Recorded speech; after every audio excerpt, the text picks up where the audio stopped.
আনুষ্ঠানিক কাঠামো রূপ পেল এবারও, কারণ এটা সপ্তম বৈঠক।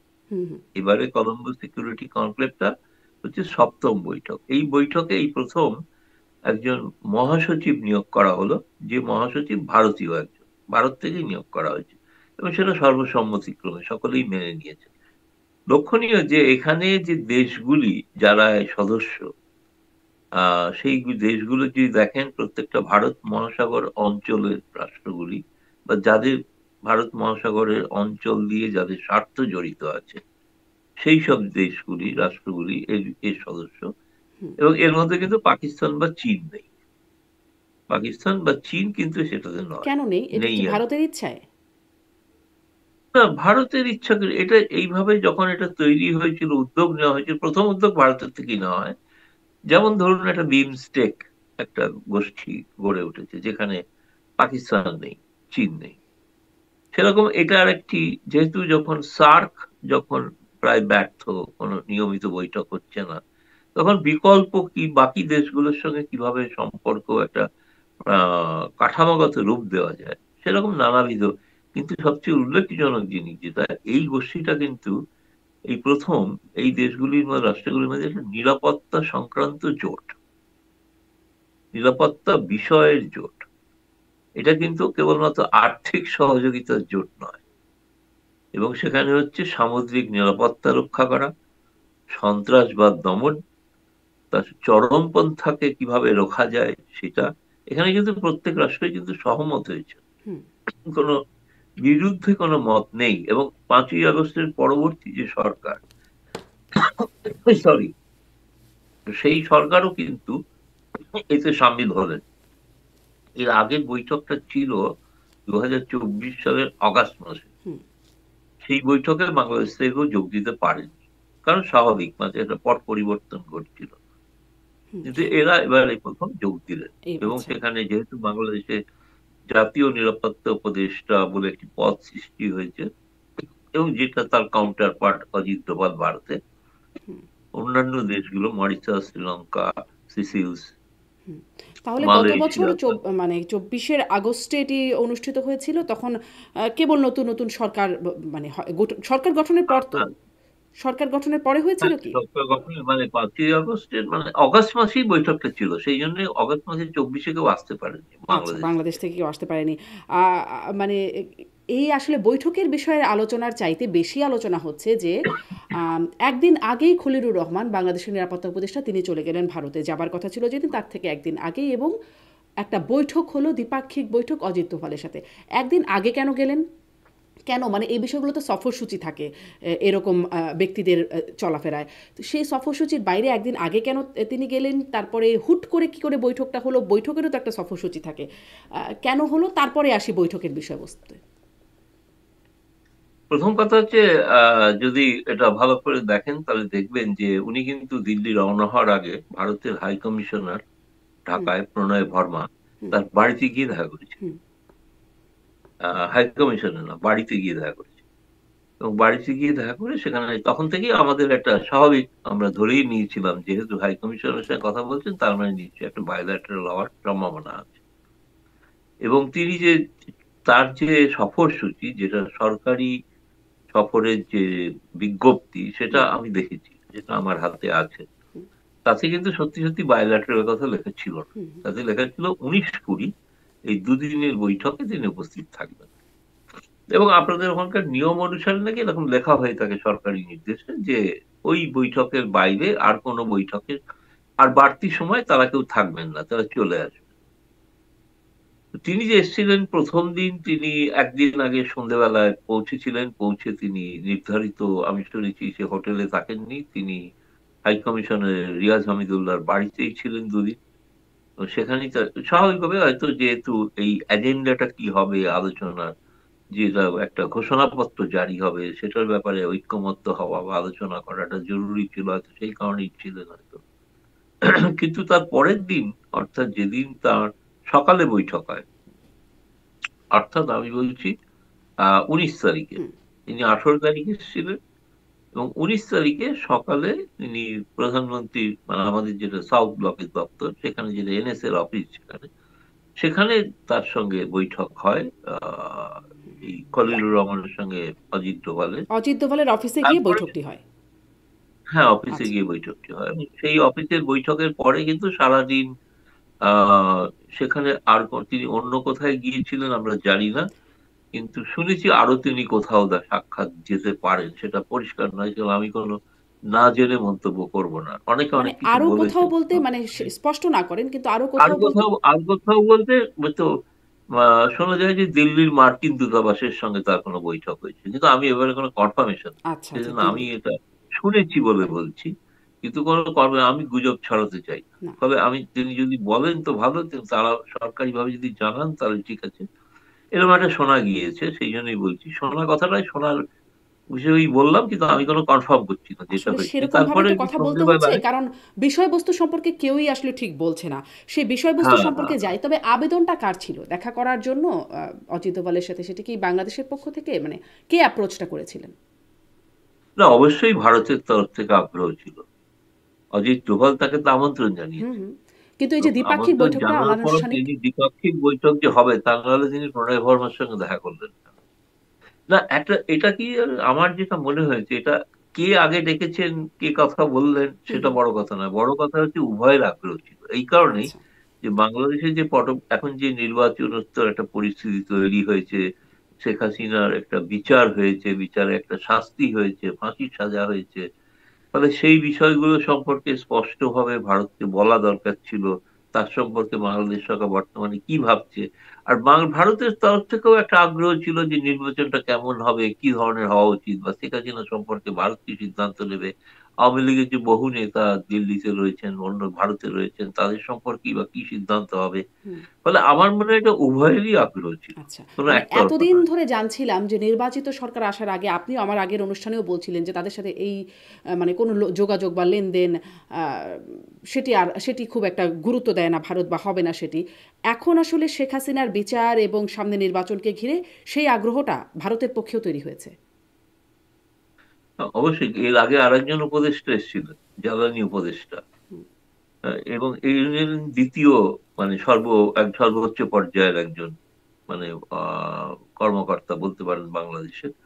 জ্বালানি উপদেষ্টা যখন এসেছিলেন তখন কিন্তু কোনো দ্বিপাক্ষিক বৈঠকই হয়নি হুম, ভারতের জ্বালানি মন্ত্রীর সঙ্গে, কিন্তু এখন কিন্তু হলো। কারণ নিশ্চিতভাবে এই সময়টা, এটা একটা দিক হচ্ছে যে আমার মনে হয় যেটা ভারতের দিক থেকেও একটা ভাবনা চলছে যে এই অনির্দিষ্ট কালব্যাপী এই যে আওয়ামী লীগের এত নেতা আমার মন্ত্রী ইত্যাদি এরা যেখানে রয়েছেন, এদেরই বা ভবিষ্যৎ কি, এটা কতদিন তারা থাকবেন, হুম। কতদিন তারা এভাবে চলবেন, তারা রাজনৈতিক প্রক্রিয়ায় ফিরে যেতে পারবেন কিনা, সেই ব্যাপারে একটা আপনি যদি লক্ষ্য করে দেখেন যে একটা শেখ হাসিনার একটা ইন্টারভিউতে সম্প্রতি তিনি যে ইন্টারভিউ দিচ্ছেন তাতে তিনি একটা কথা বলেছিলেন যে ভারতের আরেকটু কূটনৈতিক উদ্যোগ নেওয়া উচিত।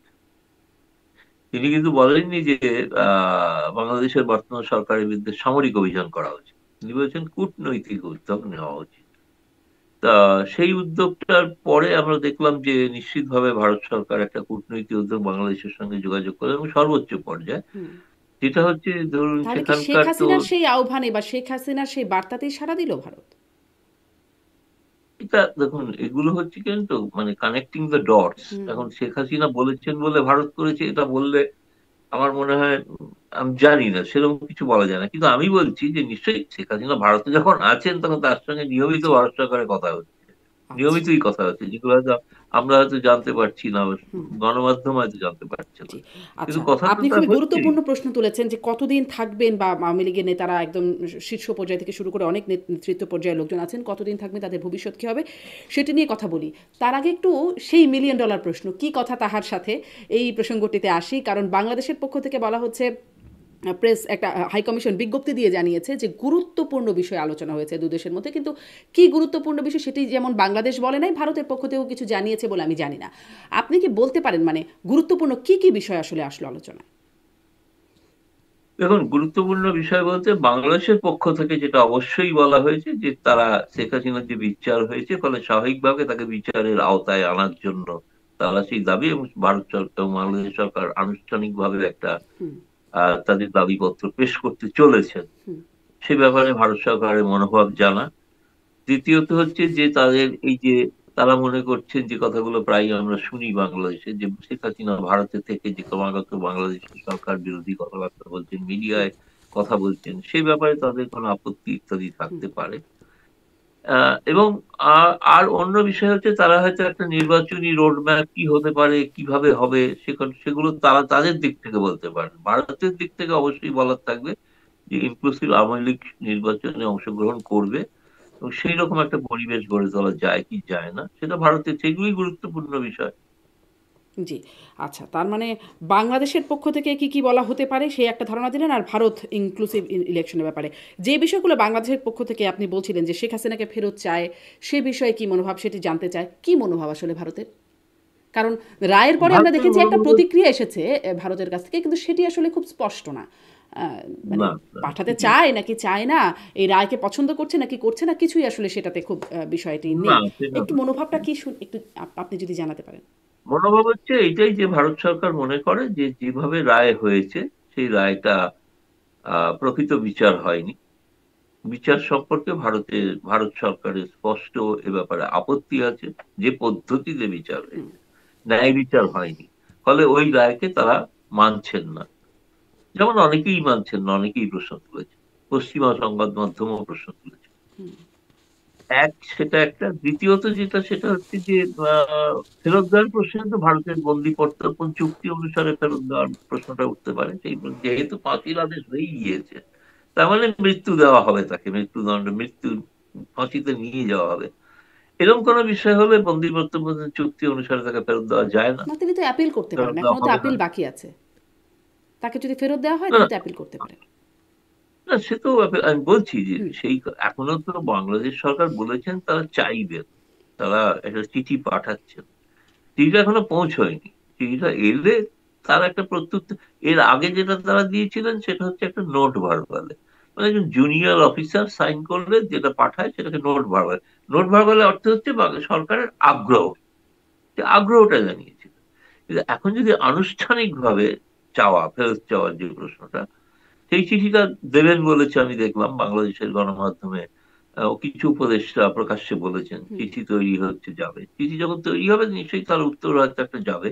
সেটা কি শেখ হাসিনার আপিলের জন্য হবে, নাকি আপিলের পরে তারা দেবেন, সেটা তো এখন বাংলাদেশ সরকার সেটা ঠিক করবে, সেটা তো বলতে পারবো না আমি এখান থেকে বলছি। আচ্ছা, মানে তবে ভারতের রায় নিয়ে আপত্তি আছে, সেটি আপনি বলছিলেন। আর রায় নিয়ে আপত্তি আছে এবং ফেরত দেওয়ার প্রশ্ন আপত্তি আছে। আপত্তি আছে, স্পষ্ট। সেটি অবশ্য মোটামুটি বোঝাই যায়। আপনি আরেকটা বলছিলেন যে শেখ হাসিনা যে ভারতে বসে কথা বলছেন, এই বিশেষ করে বাংলাদেশ সরকার বিরোধী অনেক কথা তিনি বলছেন, সেটি নিয়ে বাংলাদেশের পক্ষ থেকে আগেও আপত্তি জানানো হয়েছে। খলিলুর রহমানও হয়তো সেই আপত্তিটা জানিয়েছেন। এই প্রসঙ্গে ভারতের কি অবস্থানের কোনো পরিবর্তন হয়েছে? না, কোনো পরিবর্তন নেই। মানে তিনি এখন বলে তিনি যেতে পারবেন, আগামী কোনো দিনে সমস্যা আমি নেই। শুনেছি আরো অনেক ইন্টারভিউ দিতে চলেছেন।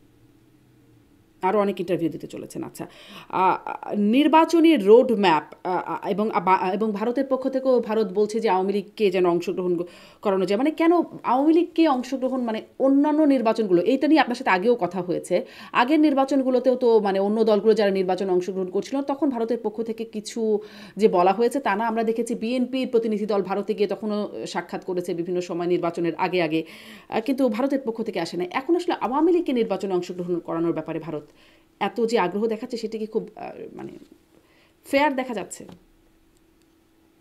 2014 আর 2024 হুম, দুটো নির্বাচনে বিএনপি বয়কট করেছিল, কেউ তাকে বলেনি নির্বাচনে অংশগ্রহণ করবেন না।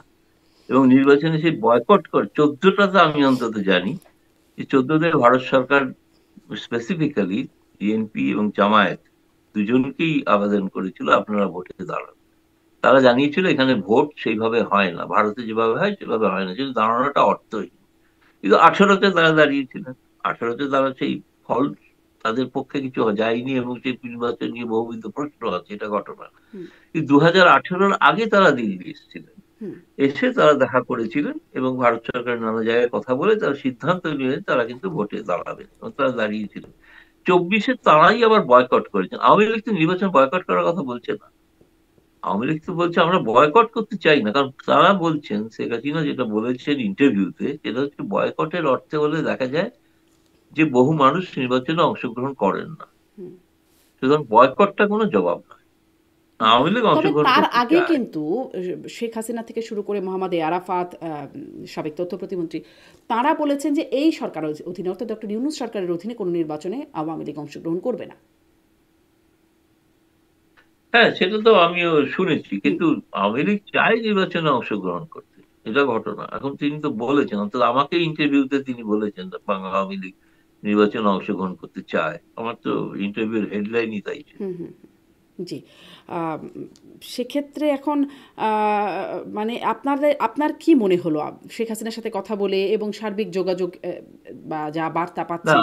তা প্রথমে ক্লিয়ার করে দিই, কারণ ওনার সঙ্গে সরাসরি কোনো কথা হয়নি। হ্যাঁ, সবটাই ইন্টারভিউ যেটা হচ্ছে সেটা হচ্ছে ইমেলের ইমেইল, জি। মাধ্যমে। ইমেলের মাধ্যমে প্রশ্ন, ইমেলের মাধ্যমে লিখিত জবাব আসছে।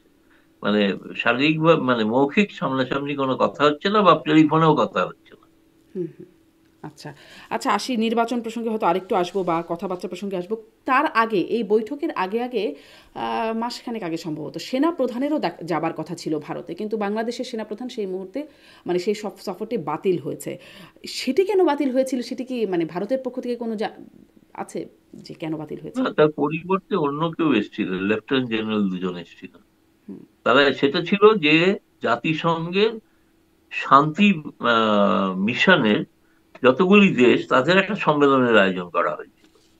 তো হুম, সেই সম্মেলনে বাংলাদেশের স্থল বাহিনীর প্রধান ওয়াকারুজ্জামানের আসার কথা ছিল। তিনি, আর তারও আগে তার আসার কথা ছিল, কিন্তু তিনি তো আসছিলেন না। তিনি আসছেন না, তিনি, আমি বলবো তিনি যে কোনো কারণে হোক এড়িয়ে যাচ্ছেন হয়তো ভারতে আসাটা। তার পরিবর্তে অন্য প্রতিনিধিরা এসেছেন, তারা এসেছিলেন, তারা ছিলেন।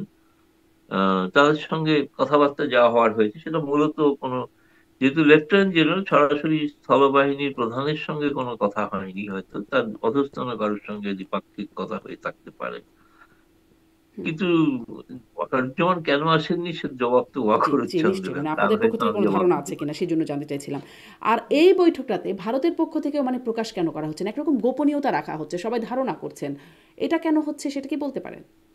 না, না, না, না, কোন কোন আপনি যেটা মানে এই যে বলছেন বলছি আমি, দ্বিপাক্ষিক বৈঠকটা। খলিলুর রহমান এবং অজিত দোভালের যে বৈঠকটা। হ্যাঁ, হ্যাঁ, হ্যাঁ, না, এটা ঘটনা, এটা বলা হয়নি। তার যেটা, আমি যেটা মানে বলতে পারি একজন সাংবাদিক হিসেবে আমার যেটা বিশ্লেষণ আমি বলতে পারি, সেটা হচ্ছে যে আপনি যদি ওই ক্রোনোলজিটা দেখেন, প্রণয় ভার্মার সঙ্গে দেখা করলেন, এলেন, তারপরে কথা হলো এখানে।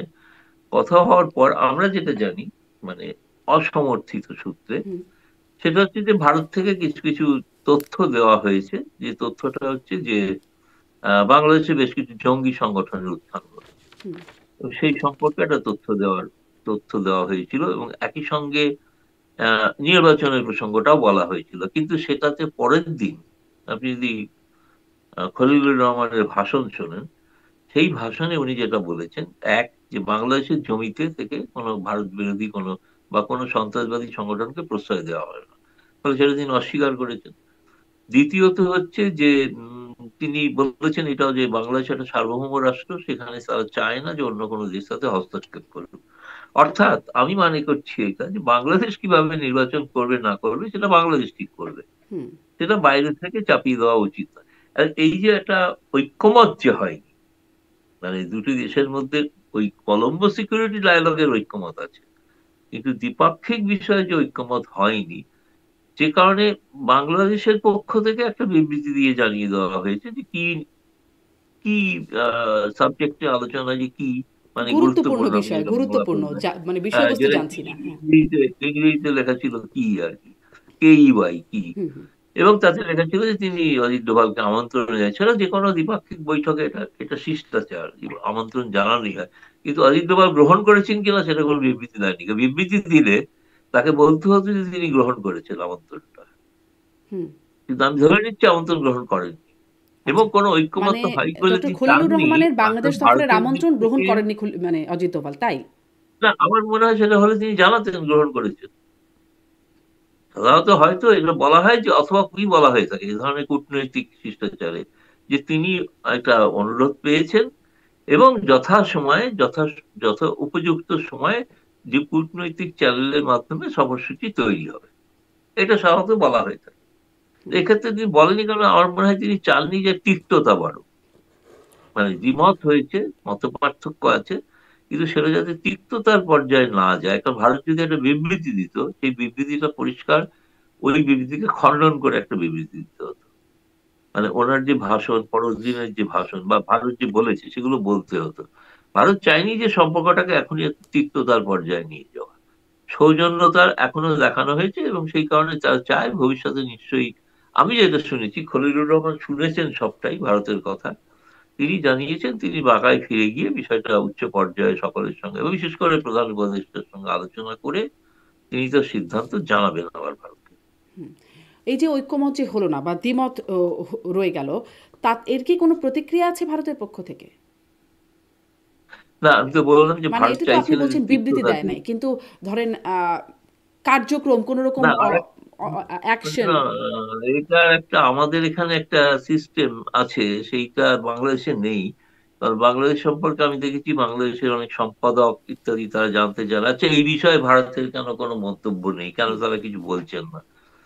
ভারতের পররাষ্ট্র মন্ত্রীর নিয়ম হচ্ছে তারা সপ্তাহে একদিন তারা কিছু বলে, সেই দিন লোকে মানে সাংবাদিকরা যাবতীয় প্রশ্ন যা যা থাকে বকেয়া সবই করে। এবং আমাদের প্রধানমন্ত্রী নরেন্দ্র মোদী তিনি জোহান্সবার্গ রওনা হয়েছেন G20-র জন্য, গোটা পররাষ্ট্র মন্ত্রণালয় তার সঙ্গে আছে। হুম, ফলে গোটা ফোকাসটা এখন ওই দিকে, G20-তে। হুম, এই সময় বাংলাদেশের প্রসঙ্গটাকে ইচ্ছা করেই কোনো মন্তব্য না করে এরা ফিরে আসার পর হয়তো মন্তব্য করবেন, বা ওখানে যদি কোনো প্রশ্ন হয় সাংবাদিক বৈঠকে সেখানে হয়তো উত্তর দিতে পারেন। আমার মনে হয় এই কারণে এখানে হয় না, যেটা বাংলাদেশের ধরুন পররাষ্ট্র মন্ত্রণালয় রোজই সাংবাদিকরা যান, কেউ না কেউ যান, নানা বিধতারা খবর করেন, প্রশ্ন করেন। এখানে প্রশ্নের নিয়ম হচ্ছে অন্য কাউকে জিজ্ঞেস করে কিন্তু জানা যায় না। জানা যাবে না তা নয়, নিয়মটা হচ্ছে যে একজনই বলবেন, তিনি মুখপাত্র, মুখপাত্র, এছাড়া আচ্ছা। কেউ কথা বলবে সেটি না। যেহেতু হয় নাই, অতএব এখনো মানে স্পষ্ট হওয়ার সুযোগ নেই। একটা বিষয়, কদিন আগে যে দিল্লিতে বোমা হামলা হলো, সেখানে ভারতীয় গণমাধ্যমগুলো বলছে যে, আপনিও বলছেন যে জঙ্গিবাদ নিয়ে একটু কথা হয়েছে, যার কারণে আমি একটু এই প্রসঙ্গটা আবার টানলাম, যে সেখানে বাংলাদেশের মাটি ব্যবহার করে সেই ছক পরিকল্পনা করা হয়েছে, এমন ভারতীয় গণমাধ্যমে বিভিন্ন জায়গায় দাবি করা হচ্ছে। মানে এর কি কোনো এটি কি একটা নিছক অভিযোগ রকমের, নাকি আপনাদের মানে ভারতের কাছে কোনো প্রমাণ বা কিছু আছে? না, আমার যত মনে হয়েছে বেশ কিছু গণমাধ্যম এ বিষয়ে বলেছে, বেশ কিছু মানে যোগসূত্র। কারণ ভারতের কাশ্মীর থেকে বহু ছাত্রছাত্রী বাংলাদেশের মেডিকেল কলেজে পড়তে যান বা পড়েন, তারা আছেন ওখানে এবং তারা ফিরেও আসেন, ফিরে এসে প্র্যাকটিসও করেন। তাদের মধ্যে বিশেষ করে কাশ্মীর থেকে যারা একটা, সেই কারণে হয়তো দেখবেন যে এই কলম্বো ডায়ালগের একটা বিষয় ছিল যে র্যাডিকালাইজেশনের বিরুদ্ধে, অর্থাৎ র্যাডিক্যাল করে দেওয়া এই তরুণ যুবাদের, জেনজিকে র্যাডিক্যালাইজ করা, তার বিরুদ্ধে একটা যৌথভাবে প্রচার করা, যৌথভাবে কাজ করা। ভারতের গণমাধ্যমে যেটা বেরিয়েছে, ভারত সরকার কিন্তু সরকারি ভাবে কিন্তু এখনো হুম, কিছুই কোনো মন্তব্য করে যে বাংলাদেশের যোগ আছে কি নেই। ভারতীয় গণমাধ্যমে প্রকাশিত হয়েছে, কিন্তু ভারত সরকার কিছু বলে। জি। হ্যাঁ, ভারতীয় গণমাধ্যমে আসলে অনেক রকম কিছুই বলে। আগেও একবার এরকম কথা হচ্ছিল। অনেক সঠিক খবর, সাথে, সাথে অনেক গুজবের বিষয়ও থাকে। অতএব এটি এখনো যেহেতু আপনি মানে একটা সমর্থন করার মতো কোনো জায়গা থেকে পাচ্ছি না, অতএব এটিকে আমরা অভিযোগ পর্যায়ে রাখি। আপনি বলছিলেন একটু আগে যে আ এই যে ভারতে যারা আছেন আওয়ামী লীগ নেতারা, তাদের ভবিষ্যৎ কি হবে সেটি নিয়েও একটা ভারতের জায়গা আছে। আসলে কি হবে তাদের ভবিষ্যৎ? মানে ভারত তাদেরকে নিয়ে কি ভাবছে? শেখ হাসিনা ছাড়াও আরো অনেকে প্রথমত আছেন। জি। তাদেরকে নিয়ে যেটা ভাবছেন যে যে সরকারই আসুক বা নির্বাচনের পরেই বা আগে থেকেও আলোচনা করে একটা জায়গায় আসা, যে তারা যদি ধরেই নেওয়া যায় বর্তমানে কোনো নির্বাচনে অংশগ্রহণ করবেন না, ভবিষ্যতে যাদের রাজনৈতিক কর্মকাণ্ড করতে পারেন, বিশেষত জেলে যারা আছেন তাদের যদি জামিন দেওয়া হয়, এইসব দুনিয়া এগুলো আলাপ আলোচনার মধ্যে আছে। এগুলো আলাপ আলোচনা, এগুলো প্রকাশ্যে বলছেন না তারা, কিন্তু আমি জানি এগুলো আলাপ আলোচনা হচ্ছে। কারণ এটা তো হয় না যে একটা বিপুল সংখ্যক মানুষ তারা এখানে আছেন, তারা রাজনীতি দেশ থেকে বাইরে আছেন। সুতরাং দেশে ফিরে গিয়ে তারা তাদের স্বাভাবিক রাজনৈতিক কর্মকাণ্ড করতে পারুক, কিন্তু সেটা হওয়া সম্ভব তখনই যখন একটা নির্বাচিত সরকার প্রতিষ্ঠিত হবে। সুতরাং আমার মনে হয় সেই ধরনের হয়তো আপনি বলতে পারেন যে ব্যাক রুম বা ব্যাকডোর আলোচনা হয়তো হচ্ছে কিছু আর। হুম। মানে নির্বাচিত সরকার আসলে তাঁরা দেশে ফিরতে পারবেন, যারা ভারতে অবস্থান করছেন। আপনি তাই কেউ মনে কেউ তো করছেন? মানে আলটপকা মন্তব্য করে ফেলেছিলেন বিএনপির কোনো কোনো নেতা, যে আওয়ামী লীগের নেতাদের বিরুদ্ধে যাবতীয় কেস তুলে নেওয়া হবে। পরে নিজেকে অবশ্যই তিনি সংশোধন করে বলেছেন যে খালি আমার নিজের এলাকার নির্বাচনী কেন্দ্রের হুম, কথা এবং সেটি বলেছি, গোটা হয়রানিমূলক বাংলাদেশের মামলা। কথা বলিনি। হুম, হ্যাঁ, কিন্তু বলে ফেলেছিলেন, তার মনের কথা বলে ফেলেছিলেন। তার মানে হচ্ছে এরকম কোথাও একটা আলোচনা আছে, নাহলে কেন সিনিয়র নেতা কেন ভাবে বলবেন? জি। আচ্ছা, সেটি আপনি মনে করছেন। আর মানে কিন্তু যেই আসুক শেখ হাসিনার বা সাবেক স্বরাষ্ট্রমন্ত্রী আসাদুজ্জামান খান কামাল তাদের মাথার উপরে তো সেই শাস্তিটা রয়েই যাচ্ছে। যেহেতু ৩০-৬০ দিনের মধ্যে আপিলের যে ব্যাপারটা আছে সেটাতেও তারা যে করতে যাবেন এমনটা কোনো আভাস নাই। সেক্ষেত্রে তাদের বিষয়ে ভারত কি করতে পারে? মানে যেই সরকারই আসুক তাদের মাথার উপর শাস্তিটা তো থেকেই যাচ্ছে। তারা কি না, সেটা অনির্দিষ্টকাল তো থাকবেন ভারত ভারতে? মনে করে এটা তো কোনো ন্যায্য বিচার হয়নি। সুতরাং সেইটা নিয়ে কিছু তারা, ভারতের কিছু মাথা ব্যথা নেই। তাতে যদি তারা যদি ওই ধরনের আদালত থেকে শেখ হাসিনাকে তারা যদি বলতেন তার যাবতীয় অভিযোগ থেকে তিনি মুক্ত, তাতেও ভারতের কিছু করার নেই। তাকে জামিন দেওয়া হলো, তাতেও ভারতের কিছু বলার নেই। তাকে শাস্তি দেওয়া হলো, তাতেও কিছু ভারতের করার নেই। ভারত ওই ধরনের আদালতকে কোনো গ্রাহ্যই করছে না। কিন্তু ভারত কি অনির্দিষ্টকালের জন্য শেখ হাসিনাকে রেখে দিতে মানে প্রস্তুত? 75 থেকে 81, 6 বছর ছিলেন তিনি এখানে, হুম, তাই না? এবং ভারত সরকারের যেটা ঘোষিত নীতি, তিনি যতদিন চাইবেন ততদিন থাকতে পারেন। আচ্ছা, স্পষ্ট। এর মধ্যে আপনি শেখ হাসিনার ইন্টারভিউর কথা বলছেন। আপনি নিজেও একটা খুবই মানে বেশ ভালো ইন্টারভিউ নিয়েছেন শেখ হাসিনার ইমেইলের মাধ্যমে। সেখানে তিনি একটা ইন্টারভিউতে বলছেন যে মানে এর আগের কথা যদি আমরা চিন্তা করি, শেখ হাসিনার আগের কথা তিনি দেশে থাকতেও প্রধানমন্ত্রী থাকা অবস্থায়ও বলতেন যে যদি মানে যুক্তরাষ্ট্রের সাথে সম্পর্কের বিষয়টা কীরকম, সেন্ট মার্টিন দ্বীপ সহ যদি যুক্তরাষ্ট্রকে ঘাঁটি করতে দেওয়া হয় বাংলাদেশে তাহলে তারা তার ক্ষমতায় থাকা নিয়ে কোনো আপত্তি তুলবে না। এমনকি ক্ষমতাচ্যুত হবার পরেও তিনি একাধিকবার এই প্রসঙ্গটা বলেছেন। কিন্তু সম্প্রতি তিনি ইন্টারভিউতে বলছেন যে সরকার পতনে যুক্তরাষ্ট্রর মানে ভূমিকা আছে এরকমটা তিনি বিশ্বাস করেন না।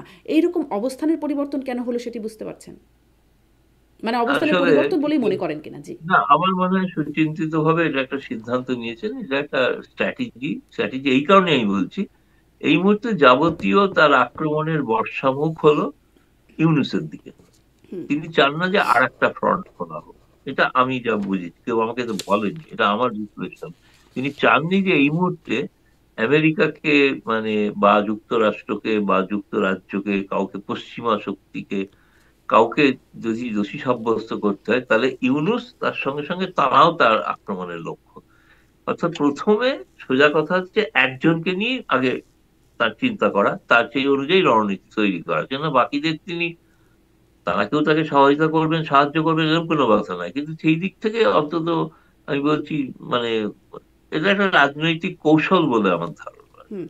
কিন্তু আপনার কাছেও একটু মানে আপনি যেহেতু ইন্টারভিউ নিয়েছেন, আপনার কাছে আসলে এই কৌশলটাকেই কেমন মনে হয়? কারণ এটা তো আসলে নতুন না, সামনের দিনের কৌশল না। এটা পেছনের বক্তব্য যে পেছনে তার তার পতনের পেছনে যুক্তরাষ্ট্র ভূমিকা পালন করেছে বলে এতদিন বলেছেন, এখন বলছেন যে করেছে বলে তিনি বিশ্বাস করেন না। মানে এটি আসলে কৌশল হিসেবে কি এটা ভালো কৌশল মনে হচ্ছে? ভালো মন্দ কোনো, আমি কোনো কোয়ালিফাই করব না, কিন্তু এটা আমি জানি যে একটা এগোলে দুপা পিছুতে হয়। সেটা হয়তো হতে পারে, দুপা পিছিয়ে পরবর্তীকালে হয়তো আবার এগোতে পারে। সেই আচ্ছা। কারণে হয়তো এরকম কোনো একটা সিদ্ধান্ত নিয়েছে। জি। একটু শেষ প্রশ্ন করি যে মানে ভারতের সাথে বাংলাদেশের সম্পর্ক তলানিতে ৫ই আগস্টের পর আস্তে, আস্তে আরো তলানিতেই মানে আগে তো খুব স্বর্ণযুগ ছিল, সেখান থেকে আসলে তলানিতে একটা সম্পর্ক চলছে। সেখানে বিশেষ করে এই বৈঠকটা এত আলোচনায় কারণ বাংলাদেশের সাথে একরকম মুখ দেখাদেখি বন্ধ উচ্চ পর্যায়ের কর্তৃপক্ষের একরকম সেইরকমই একটা অবস্থা। সেখানে এটি হলো এবং ওই যে প্রণয় ভার্মার সাথে বৈঠকও হলো আপনি বলছিলেন খলিলুর রহমানের। তারপরে আমরা দেখলাম প্রণয় ভার্মা বলছেন যে ভিসা জটিলতার বিষয়েও কিছু বলছেন যে বিজনেস ভিসা এখন থেকে আবার চালু হচ্ছে। শুধুমাত্র মেডিকেল ভিসা ছাড়া একটা বেশ বাধা ছিল ভারতীয় ভিসায়। সেখানে ভিসা বিজনেস ভিসা চালু করছে এবং জরুরি ভিসাগুলো দ্রুত করা হবে বলে একটা আশ্বাস প্রণয় ভার্মার পক্ষ থেকে বলছেন, মানে তার বক্তব্যে আসছে। এটি কি, এটি আসলে কিসের ইঙ্গিত? বরফ গলার ইঙ্গিত? যদিও আপনি বলছিলেন ঐক্যমত হয় নাই, তারপরেও কি সম্পর্কে বরফ গলার একটা ইঙ্গিত নাকি? সেটা হচ্ছে, এটা যে যেটা একটা জিনিস, সেটা হচ্ছে যে মানুষে মানুষে যে সম্পর্ক, সেটা সরকারের বাইরে। কারণ ভারত সরকারের যদি বিবৃতিগুলো আগের দেখেন, যে বাংলাদেশের জনগণের স্বার্থে আমরা কিন্তু সহযোগিতা করব, হুম, এই জনগণের ক্ষেত্রে একটা প্রধান বাধা হচ্ছে ভিসাটা হুম, তাদের মধ্যে যদিও এই মুহূর্তে গোটা বিশ্বের মধ্যে থেকে ভারতে, বাংলাদেশ থেকে সব থেকে বেশি ভিসা দেওয়া হচ্ছে। সংখ্যাটা কিন্তু পর্যাপ্ত নয়, মানে যে চাহিদা আছে তার তুলনায় কিছুই নয়। কিন্তু ট্যুরিস্ট ভিসা হয়তো এক্ষুনি দেওয়া নাও হতে পারে, কিন্তু যেই ধরনের মেডিকেল ভিসাকে আরো দ্রুত করা, বা বিজনেস ভিসা দেওয়ার অর্থ তো হচ্ছে যে মানে যাতে দুই দেশের মধ্যে বাণিজ্য সম্পর্কটা অন্তত পুনঃস্থাপিত হয়, হুম। যেটা প্রায় ছেদ পড়ে গিয়েছে। তো সেইটার একটা লক্ষণ নিশ্চয়ই, এটা আমি বলবো এটা শুভ লক্ষণ এবং এটা হওয়া উচিত। আর এই যে ভারত থেকে মানে বাংলাদেশ থেকে ভারতে পণ্য আমদানিতেও নানান রকম নিষেধাজ্ঞা এটি সময়ে সময়ে ভারত দিয়েছে, সেটির বিষয়েও কি ভারতের কোনো ভাবনা আছে? আপনি বলছিলেন যে আপনি ইতিবাচক হিসেবে এই দেখছেন। মুহূর্তে সেরকম কিছু নতুন কোনো সুসংবাদ দেওয়ার মতো আমার কাছে কিছু নেই, হুম। কিন্তু বাংলাদেশের প্রয়োজনে কাঁচামরিচ যাবে, প্রয়োজনে ডিম যাবে, প্রয়োজনে চাল যাবে, বিদ্যুৎ তো রোজই যাচ্ছে। জি। তো সেগুলো তো অব্যাহত আছে। যাচ্ছে তো বাংলাদেশ থেকে নেয়ার ব্যাপারে বাংলাদেশের আর বাংলাদেশ থেকে রপ্তানিতেই তো বাধা ভারত দিচ্ছে। হ্যাঁ, বাংলাদেশ থেকে রপ্তানি যখন প্রায় কত বিলিয়ন ডলার যখন রপ্তানি, তার তো 80% ভারত থেকেই যেত, 20% বাংলাদেশ থেকে। আপনি আইন আছে, আইনকে আপনি প্রয়োগও করছেন। কিন্তু প্রয়োগ করছেন নিরপেক্ষভাবে না, অবজেক্টিভলি না এবং খুব মানে bona fide ওয়েতে করছেন না। আপনি সেটা করছেন কোনো একটা উদ্দেশ্য থেকে। সেটা রাজনৈতিক উদ্দেশ্য হতে পারে, সেটা রিভেঞ্জ হতে পারে। আ সেটা আ মানে আপনার কোনো একটা রাজনৈতিক মানে কোনো একটা লক্ষ্য অর্জনের জন্য করছেন। মানে ঠিক মানে আইন নিজে সেখানে সেখানে মুখ্য। উদ্দেশ্যটা হচ্ছে আইন নিজে আইন হচ্ছে গৌণ, উদ্দেশ্যটা মুখ্য। তো সেটাকে ওভাবে যখন আপনি আইনকে ব্যবহার করছেন সেটাও আসলে আপনার আইনি অপব্যবহার। তো বা অ্যাবিউজ। তো আইনি অপব্যবহার আসলে ২ টো জিনিস। ২ টো জিনিস আমি মিন করে মানে আমি বুঝি এভাবে। আপনি তো দেখেন আপনি শুরু করলেন হচ্ছে যে আইনি অপব্যবহার প্রধানমন্ত্রী শেখ হাসিনার রায়ের সময় থেকে শুরু করলেন। আমি বলব যে আসলে এই অপব্যবহারটা এটা যদি আমাদের বুঝতে হয়, এটার এক্সটেন্ট যদি বুঝতে হয়, তাহলে আসলে আমাদের শুধু ওই একটা রায়ের মাধ্যমে আইনের কি অপব্যবহার হচ্ছে সেটা বুঝলে চলবে না। আমাদের কিন্তু পুরো চিত্রটা comprehensively দেখতে হবে। যে আইনি অপব্যবহারটা আসলে শুরুর কোথা থেকে শুরু। So that you can connect এটার গ্র্যাভিটি বোঝার জন্য আপনার আ সেই জায়গাটা থেকে বুঝতে হবে। আপনার যদি সময় দেন আপনি আমাকে তাহলে আমি হয়তো ব্যাখ্যা করতে পারি। জি, অবশ্যই। আপনি যে বিষয়টি বললেন এটি অনেক বেশি গুরুত্বপূর্ণ। কারণ এখনো মানুষের মধ্যে একটা বিভ্রান্তি আছে। অনেকে মনে করছে যে যারা এই প্রশ্নগুলো তুলছে, এই রায় নিয়ে, এই আদালতে বিচার কার্যক্রম নিয়ে, সেটি হয়তো রাজনৈতিক দৃষ্টিভঙ্গি থেকে। কিন্তু আসলে যে এটি রাজনৈতিক দৃষ্টিভঙ্গি থেকে না, এটি যে এম আর একদম খুব ভালোভাবে ব্যাখ্যাটা আসলে হয় না। অনেকে শুনতেও পারে না বা অনেকে করতেও পারেন না। আপনার এই আ উম ব্যাখ্যাটি আশা করি খুবই গুরুত্বপূর্ণ। আপনি একটু যদি বিস্তারিত একটু বলেন যাতে, কারণ আমাদের দর্শকরা কিন্তু আরপি স্টেশনের সঙ্গে যারা আছেন তারা কিন্তু অনেক তৃণমূলের সাধারণ মানুষও আছে। সেই ক্ষেত্রে একটু সহজ করে বললে ভালো হবে। না বুঝতে পেরেছি। একটা জিনিস হচ্ছে যে দেখেন রায়টা হওয়ার পর রায়টা হয়ে যাওয়ার পরে ১৭ই নভেম্বর আপনার বিভিন্ন আন্তর্জাতিক সংস্থা, তারপরে বিভিন্ন প্রতিষ্ঠান ওরা তো রায়টার ব্যাপারে তাদের একটা মতামত দিয়েছে। ঢালাওভাবে যে মতামতটা আসছে সেটা হচ্ছে যে এখানে আপনার আন্তর্জাতিক মানদণ্ড আ অর্জিত হয়নি। মানদণ্ড অনুসরণ করা হয়নি এই বিচারে। বিচারটার মধ্যে আনফেয়ারনেস ছিল সেটাকে আইডেন্টিফাই করেছে অনেকে। তারপরে আপনি ধরুন বিচারটার আ আ বিচারটাতে যে আপনার অভিযুক্ত যে প্রধানমন্ত্রী শেখ হাসিনা, উনার যে উনার যে আত্মপক্ষ সমর্থনের যে কোনো বাস্তবসম্মত সুযোগ ছিল না, সেই জায়গাটা কিন্তু উঠে এসছে বিভিন্ন বিবৃতিগুলোতে। আমি সেদিন গতকালকেও দেখছিলাম ৫ ইউরোপিয়ান সংগঠন আপনার বিবৃতি দিল একসাথে, যৌথ বিবৃতি। এর আগে অ্যামনেস্টি ইন্টারন্যাশনাল দিল। তার আগে আপনার আ এ আপনার হিউম্যান রাইটস ওয়াচ এর বিবৃতিটা আমরা দেখলাম। অনেকগুলো বিবৃতি আমরা দেখছি। তো ঢালাওভাবে হয়তো অনেকে মানে এই রায়টাকে প্রত্যাখ্যান বা এই জাতীয় রিজেক্ট করলাম, এই জাতীয় খুব স্ট্রং ওয়ার্ড ব্যবহার করেনি। কিন্তু আ ডিপ্লোম্যাটিক ল্যাঙ্গুয়েজে রায়টাকে আসলে আ মানে যেটাকে আমরা বলি যে স্ল্যাম করা হয়েছে। রায়টাকে আসলে মানে আপনার আ মানে খুব কড়াভাবে সমালোচনাই করা হয়েছে। যতটুকু ডিপ্লোম্যাটিক্যালি করা যায়। এখন এর বাইরে ধরেন আপনার আ আরো অনেকে কমেন্টেটররা আমার আপনার মতো কমেন্টেটররা বিভিন্ন অনুষ্ঠানগুলোতে আ বা সোশ্যাল মিডিয়ার মতামতে এই রায়টার সমালোচনা করা হচ্ছে। এবং সেটাকে দুভাবে সেই সমালোচনাগুলাকে আপনার আ রেসপন্স দেখতে পাচ্ছি। ২ ধরনের রেসপন্স। একটা হচ্ছে যে বলা হচ্ছে যে এগুলো সব দলীয় সমালোচনা, এগুলা সব পার্টিজান সমালোচনা। মানে এভাবে বলে এটা একটা ডিসমিস করার চেষ্টা।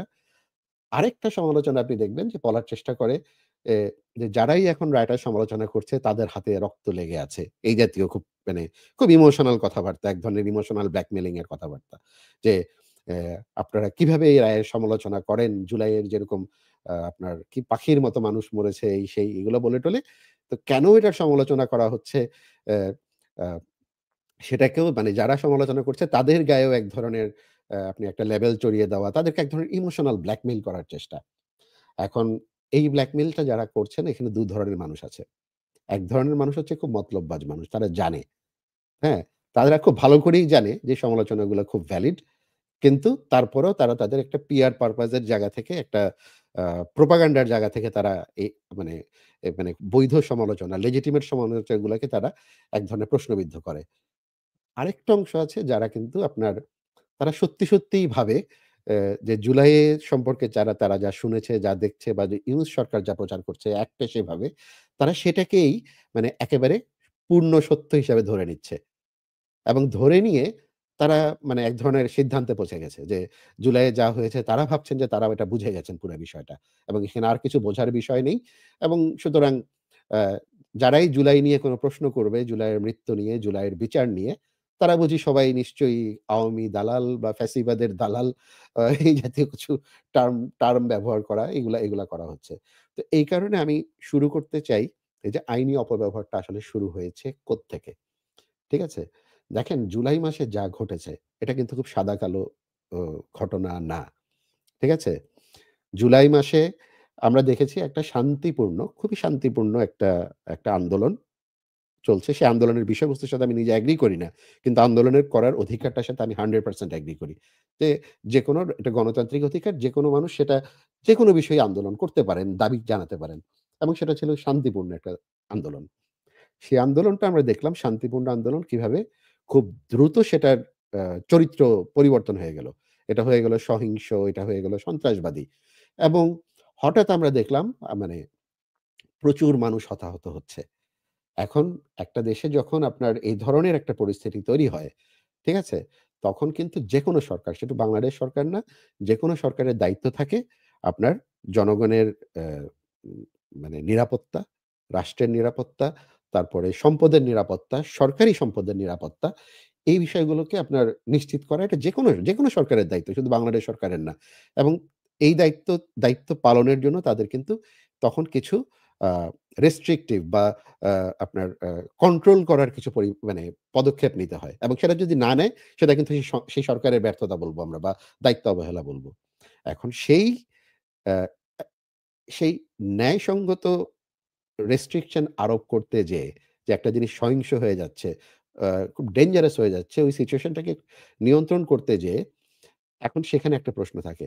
কতটুকু বল প্রয়োগ ছিল বৈধ এবং কতটুকু বল প্রয়োগ বৈধতার সীমা লঙ্ঘন করেছে?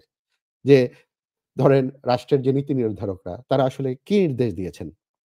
কতটুকু নির্দেশ দিয়েছেন? সেই নির্দেশ আবার ডাউন দ্যা চেইন এটা কিভাবে এটা বাস্তবায়ন হলো?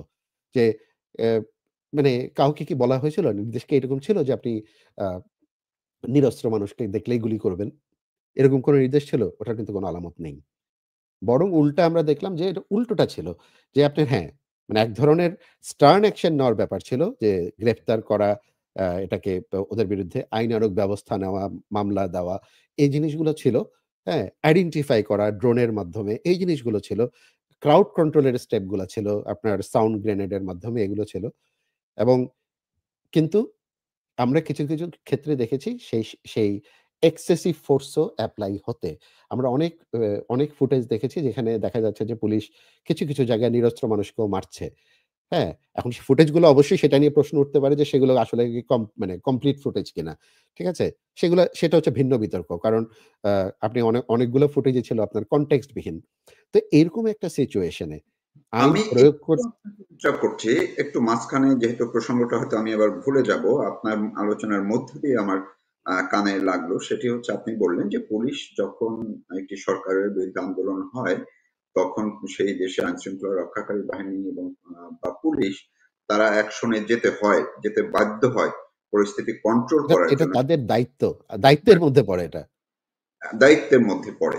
এখন এই সরকারের সময় অর্থাৎ আমি বলছি ডক্টর ইউনূস সরকারের সময় মাত্র ৩ দিন আগের ঘটনা। আইজিপির বক্তব্য নিশ্চয়ই আপনি শুনেছেন যে গুলি করার নির্দেশ দিয়েছে এবং এইগুলো আন্দোলন দমন এবং গত ১৫ মাসে কতগুলো আন্দোলন দমিয়েছে ঢাকায় রাজপথে কত সাউন্ড গ্রেনেড ফুটেছে, কত গুলি হয়েছে, গোপালগঞ্জে হয়েছে, কত জায়গায় হয়েছে। এখন এইগুলোর কি আসলে তাইলে আপনি এই আন্দোলনকে আন্দোলন বলবেন, আর আগের আন্দোলনকে কি ভিনদেশী কোনো যুদ্ধের সঙ্গে ঠিক তুলনা ঠিক সে করলেন? ঠিক সেটাই। যেমন ধরেন কোনো একটা আন্দোলনকে নিয়ন্ত্রণ করার কথা বলা হলো।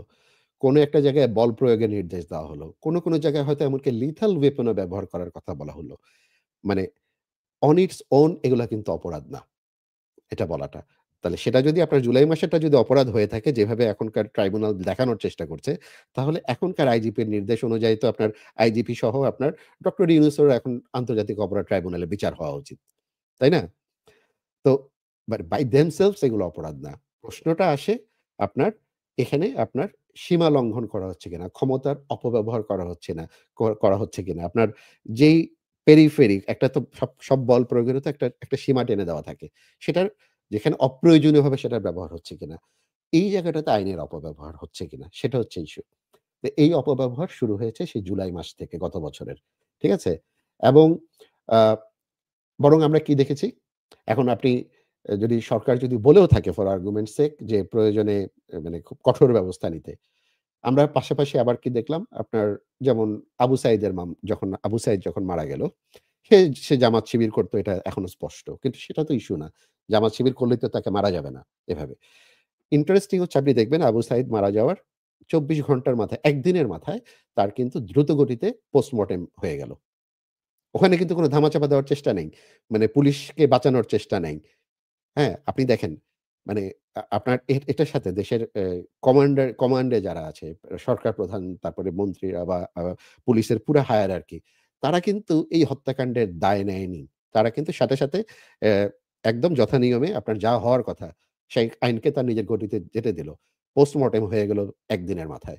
এবং সে পোস্টমর্টেমের রিপোর্ট নিয়েও কোনো লুকাছাপা নেই। যে পোস্টমর্টেম রিপোর্ট আপনার সে জুলাই মাসে ছিল, যেমন সেখানে স্পষ্ট ইঙ্গিত দেওয়া আছে পুলিশের আপনার রাবার বুলেটেরই একটা প্রতিক্রিয়া হিসেবে অনেকগুলো রাবার বুলেটের ছড়ার প্রতিক্রিয়া হিসেবে আভ্যন্তরীণ রক্তক্ষরণ এসে মারা গেছে। ঠিক আছে? ওখানেও কোনো ধামাচাপা নেই কিন্তু। এবং সেটাই পোস্টমর্টেম রিপোর্টে আছে। এরপরে কি হলো? আপনার ২ দিনের মাথায় বিভাগীয় তদন্ত হয়ে গেল। শুরু করা হলো। রংপুরের বিভাগীয় পুলিশ কমিশনার উনি কিন্তু নিজের পুলিশ বাহিনীর বিরুদ্ধে বিভাগীয় তদন্ত শুরু করলেন। ঠিক আছে?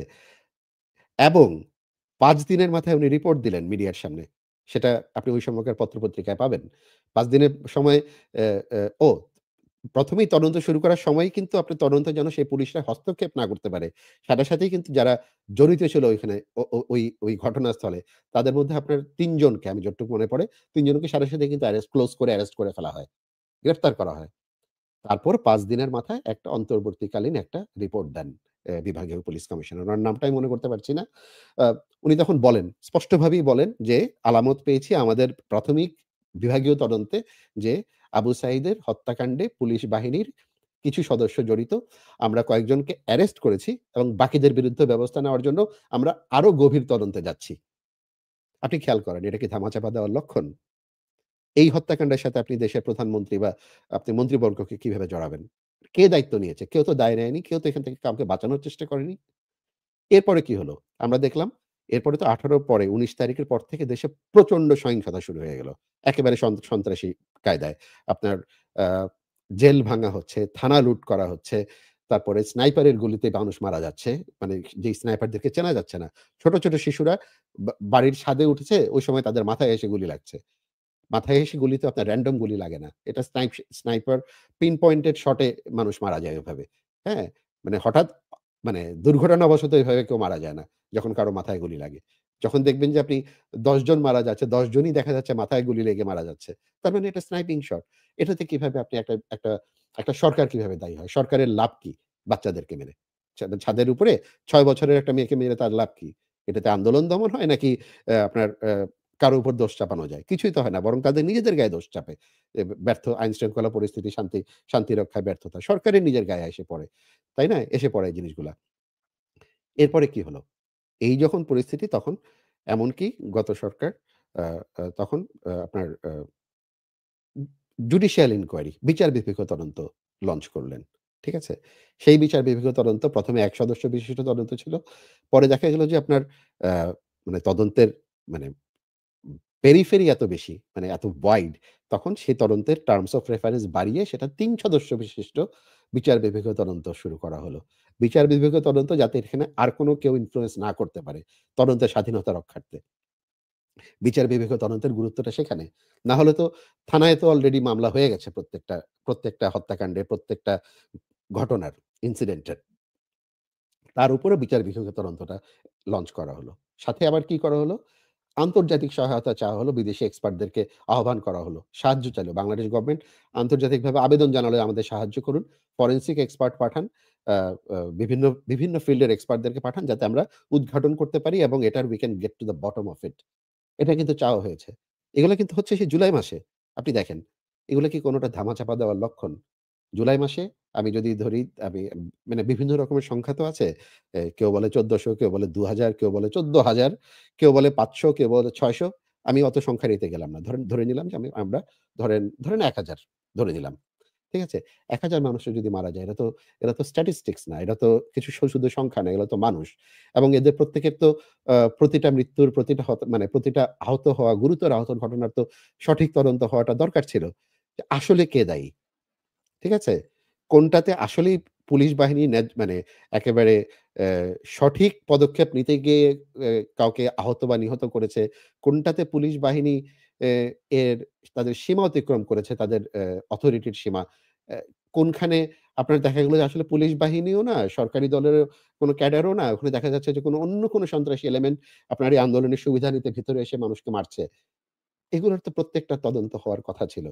এবং সেই তদন্তগুলা কিন্তু সব বন্ধ হয়ে গেল ৫ই আগস্ট ক্ষমতার পরিবর্তনের সাথে। এই যে আপনি আইনি প্রক্রিয়াগুলা, তদন্ত প্রক্রিয়াটা যেটা চলমান, সেটাকে বন্ধ করে দিলেন, সেটা হচ্ছে অপব্যবহার। আপনি এটাকে স্টপ করে দিলেন। বরং উল্টা আমরা কি দেখলাম?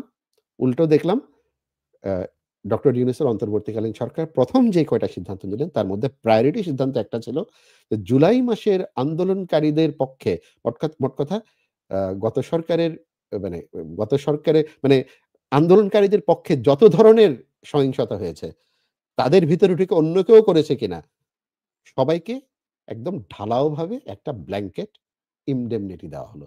যে কি ইনডেমনিটি? এগুলার না হবে তদন্ত, না হবে বিচার। মানে আপনি ধামাচাপা দিয়ে ফেললেন। আপনি তাহলে যে ১,০০০ মানুষ যে আপনার আসলে হতাহত হলো, আপনি আপনি তো ভিকটিমদের সাথে প্রতারণা করলেন। তাদেরকে একটা বুঝ দেওয়ার চেষ্টা করলেন যে আসলে তোমাদের সমস্ত ঘটনাই বুঝি এক পক্ষের কারণে হয়েছে। আসলে তো তা হয়নি। ঠিক আছে? তো এই জিনিসগুলোই আপনার দেখবেন যে যারাই এগুলো তুলে ধরার চেষ্টা করেছে গত ১ বছর ১.৫ বছর ধরে, ইভেন সেই জুলাই মাস থেকে। আমার মনে আছে। তখন এক ধরনের ইমোশনাল ব্ল্যাকমেইল এর চেষ্টা হয়। চেষ্টাটা হচ্ছে এরকম যে আপনারা কি হত্যাকারীদের পক্ষে কেন দাঁড়াচ্ছেন? আপনারা তো হাতে রক্ত লেগে আছে। এগুলো তো ইমোশনাল কথা। এসব বলে তো আপনি ভিকটিম কে জাস্টিস দিতে পারবেন না। আপনার ১ম কাজ হচ্ছে যদি ভিকটিম কে জাস্টিস দিতে হয়, আপনাকে হতে হবে খুব সুতীক্ষ্ণভাবে, নির্মোহভাবে কিন্তু আপনাকে প্রতিটা জায়গায় আপনাকে বিশ্লেষণ করতে হবে। পিন পয়েন্ট করতে হবে, দায় নিশ্চিত করতে হবে। না হলে আপনার সাথে পারপিট্রেটর এর কোন তফাৎ নেই। তাই না? এই হচ্ছে জি। কাহিনী। জি, আমি এই ক্ষেত্রে আমি তো আর আইনের মানুষ না। আপনারা যারা আইনের বিশেষজ্ঞ আছেন, আইনের মানুষ আছেন। আমি বিভিন্ন একটু লেখাটা পড়ে দেখার চেষ্টা করলাম যে আন্তর্জাতিক অপরাধ বা আন্তর্জাতিক আইন এবং এই ক্ষেত্রে কি, কি আছে। এর মধ্যে একটা পয়েন্ট আমি দেখলাম যে যদি কোন রাষ্ট্র, কোন দেশ যদি আন্তর্জাতিক অপরাধ কিংবা আন্তর্জাতিক আইনের অপব্যবহার করে বা সেটি সঠিক প্রয়োগ না করে এবং যদি কোনো কমপ্লেন হয়, কোনো ধরনের নিষেধাজ্ঞার মুখেও ওই রাষ্ট্র বা দেশ পড়তে পারে। এরকমটা আসলে এটা এক্সাক্টলি কি? আপনি যদি এই টার্মটা একটু আপনার জানা থাকলে যদি একটু বলেন। না, এগুলো তো হচ্ছে ধরেন আ সফট রেমেডি। ঠিক আছে? যে আপনি স্যাংশন বলছেন, নিষেধাজ্ঞা বলছেন, এগুলো তো এক জাতীয় সফট রেমেডি। এবং এগুলা বিভিন্ন সময়ে বিভিন্ন দেশের বিরুদ্ধে ব্যবহৃত হয়েছে। এখনো হয়। আ এবং এগুলার সাথে আপনার সুপার পাওয়ারদের বিভিন্ন ইকুয়েশন জড়িয়ে থাকে। ওরা কোন সময়টাতে সুপার পাওয়াররা ডিসিশন নিবে যে আপনার কোন একটা দেশকে নিষেধাজ্ঞা দেবে বা দেবে না, সেটার সাথে আপনার আন্তর্জাতিক রাজনীতি, ভূ-রাজনৈতিক অনেক ইকুয়েশন, সমীকরণ জড়িয়ে থাকে। হ্যাঁ? কিন্তু একটা কথা আমি আপনাকে বলি, যেটা হচ্ছে যে এই যে আন্তর্জাতিক অপরাধ যখন হয়, ঠিক আছে? হুম, আন্তর্জাতিক অপরাধ মানে কি? আন্তর্জাতিক অপরাধ মানে হচ্ছে গণহত্যা, জেনোসাইড, ক্রাইমস এগেইনস্ট হিউম্যানিটি, মানবতা বিরুদ্ধে অপরাধ, যুদ্ধাপরাধ, ওয়ার ক্রাইমস, এগুলো হচ্ছে আন্তর্জাতিক অপরাধ এবং এই অপরাধগুলা বাকি সমস্ত অপরাধ থেকে কিন্তু আলাদা। আলাদা এই অর্থে এই অপরাধগুলোকে ধরে নেওয়া হয় যে এই অপরাধগুলো সংগঠন করা হচ্ছে শুধু একটা দেশ বা একটা নির্দিষ্ট সমাজ বা একটা নির্দিষ্ট কমিউনিটির বিরুদ্ধে না। এই অপরাধগুলো সংঘটিত হচ্ছে পুরো মানবজাতির বিরুদ্ধে। এটা আপনাকে একটা উদাহরণ দিলে আপনি বুঝতে পারবেন। আমাদের যে আন্তর্জাতিক অপরাধ ট্রাইব্যুনালটা আছে বাংলাদেশে, এই ট্রাইব্যুনালটা পরিচালিত হয় আন্তর্জাতিক অপরাধ ট্রাইব্যুনালস অ্যাক্ট দ্বারা। যেটা ইন্টারেস্টিং, এই ট্রাইব্যুনালে আপনার এই ট্রাইব্যুনালে আপনার কোন কোথাকার অপরাধগুলা সে বিচার করতে পারে? শুধু কি বাংলাদেশের মাটিতে সংগঠিত অপরাধ বিচার করতে পারে? না কিন্তু। এটা অত্যন্ত শক্তিশালী আইন। আমাদের এই আইসিটি অ্যাক্ট যেটা, আন্তর্জাতিক অপরাধ ট্রাইব্যুনালস অ্যাক্ট। বলা হচ্ছে এই আইনে বিচার করা যাবে within or beyond the territory of Bangladesh. আপনি খেয়াল করেছেন? বাংলাদেশের ভেতরে এবং বাংলাদেশের বাইরে যেখানেই আপনার জেনোসাইড হবে, ক্রাইমস এগেইনস্ট হিউম্যানিটি হবে, ওয়ার ক্রাইমস হবে সেটার কিন্তু বিচার করা যাবে এই আইনে। তার মানে টেকনিক্যালি আজকে ধরেন প্যালেস্টাইনের কেউ যদি ধরেন ইসরায়েলের কেউ প্যালেস্টাইনের গণহত্যার জন্য ধরেন আপনি আজকে বাংলাদেশ দিয়ে যাচ্ছে বা বাংলাদেশে পাওয়া গেল কাউকে অভিযোগ মানে দোষী কাউকে, বাংলাদেশ সরকার কিন্তু তাকে অ্যারেস্ট করে থিওরিটিক্যালি অ্যারেস্ট করে তার বিচার বাংলাদেশের মাটিতে এই আন্তর্জাতিক অপরাধ ট্রাইব্যুনাল আইনে করতে পারবে। বেলুচিস্তানে পাকিস্তানিরা যা করছে, সেই পাকিস্তানের কোনো সেই সেনা কর্মকর্তা আজকে বাংলাদেশে ঘুরতে আসলেন, তাকে কিন্তু এই আইনের আওতায় বাংলাদেশের মাটিতে অ্যারেস্ট করে বালুচিস্তানের কারণে তাকে বিচার করা যাবে আমাদের আইনে। তো আন্তর্জাতিক অপরাধ যখন সংগঠিত হয়, আপনার জন্য তখন কিন্তু পৃথিবীর সমস্ত জায়গায় আপনার আপনার বিচার হতে পারে। আপনি গ্রেফতার হতে পারেন। যেটা হয়েছিল পিনোশের ক্ষেত্রে। আগস্টো পিনোশে চিলির সেই একনায়ক। এটা আর আমাদের আইনে সেটা আরো স্পষ্টভাবে বলা। বরং এই জায়গাগুলো ব্রিটেনের আইনে, আপনার ইউরোপীয় কিছু দেশের আইনে আপনার খুব একটা স্পষ্ট না। এটাকে আমরা ইউনিভার্সাল জুরিসডিকশন বলি যে আপনার পৃথিবীর যেকোনো জায়গায় তার জন্য আদালতের দ্বার কিন্তু আদালত বসে আছে এই ধরনের অপরাধীদের বিচার করার জন্য। বরং বাংলাদেশে সেটা একেবারে স্পষ্ট। এই আন্তর্জাতিক অপরাধ ট্রাইব্যুনালস অ্যাক্ট এর কারণে। তো এইটা হচ্ছে যে আ আজকে আজকে যারা আপনার আইনের অপব্যবহার করছে, হ্যাঁ? আ তাদের কিন্তু বিচার আপনার পৃথিবীর যেকোনো জায়গায় হতে পারে। এখানে অপব্যবহার কিন্তু আরেকটা হচ্ছে। আপনি তো শুধু জুলাই পর্যন্ত ৫ই আগস্ট পর্যন্ত যা হচ্ছে সেই ঘটনাবলীকে আপনি ভিন্ন খাতে মানে আপনি প্রবাহিত করছেন সেটা এক জাতীয় অপরাধ। কিন্তু what about afterwards? অগাস্টের পর থেকে এখন পর্যন্ত বাংলাদেশের মাটিতে যা হচ্ছে তার মধ্যে বহু লক্ষণ আছে, জেনোসাইড এর লক্ষণ আছে, ক্রাইমস এগেইনস্ট হিউম্যানিটি এর অনেকগুলো এলিমেন্ট এখানে উপস্থিত। সেগুলার কিন্তু কোনো বিচার হচ্ছে না। অথচ সেগুলার কিন্তু তদন্ত হওয়ার কথা ছিল এই আন্তর্জাতিক অপরাধ ট্রাইব্যুনালে। কেউ অভিযোগ করলে তদন্ত শুরু হওয়ার কথা ছিল। কেউ অভিযোগ না করলে এই ট্রাইব্যুনাল স্বতঃপ্রণোদিতভাবে এই তদন্তগুলো শুরু করার কথা ছিল। গত ১৫-১৬ মাসের ঘটনাবলী। করছে না। তো এখানেও তো আপনার আইনের অপব্যবহার। আপনার আইন আছে সেটাকে আপনি ব্যবহার করছেন না। আবার এই যে অপরাধগুলো হচ্ছে, মব অ্যাটাক থেকে শুরু করে আমরা যেটাকে গণহত্যার লক্ষণগুলা বলছি, যেগুলা হচ্ছে, সেগুলোর বিরুদ্ধে যে আপনি ব্যবস্থা নেওয়া হচ্ছে না, সেটাও কিন্তু আইন আছে, সব আছে, প্রতিষ্ঠান আছে। আপনি সেটাকে অ্যা ব্যবহার করছেন না, বরং ব্যবহার করছেন ওয়ান সাইডেড ভাবে। সেখানে রাষ্ট্র নিজেই অপরাধগুলার পার্ট হয়ে যাচ্ছে। তো এই জায়গাটিতেই যে রাষ্ট্র যে অপরাধের পার্ট হচ্ছে এবং রাষ্ট্র যে পক্ষপাতিত্বমূলক আচরণ করলো বিচারের নামে, এবং সেটি এখন বহির্বিশ্ব বুঝতে পেরেছে। জাতিসংঘ আমি শুরুতেই যেটি বলেছে, জাতিসংঘ, অ্যামনেস্টি ইন্টারন্যাশনাল এবং অন্যরা পরিষ্কারভাবে খোলামেলা বলেছে। এখন আমি শেষ আপনার একটু কথা শুনতে চাই যে তাইলে এটির পরিণতি কি হবে? এই জাতিসংঘ, অ্যামনেস্টি ইন্টারন্যাশনাল বা আরো অর্গানাইজেশন গুলো যারা শেখ হাসিনা সরকারকে উৎখাত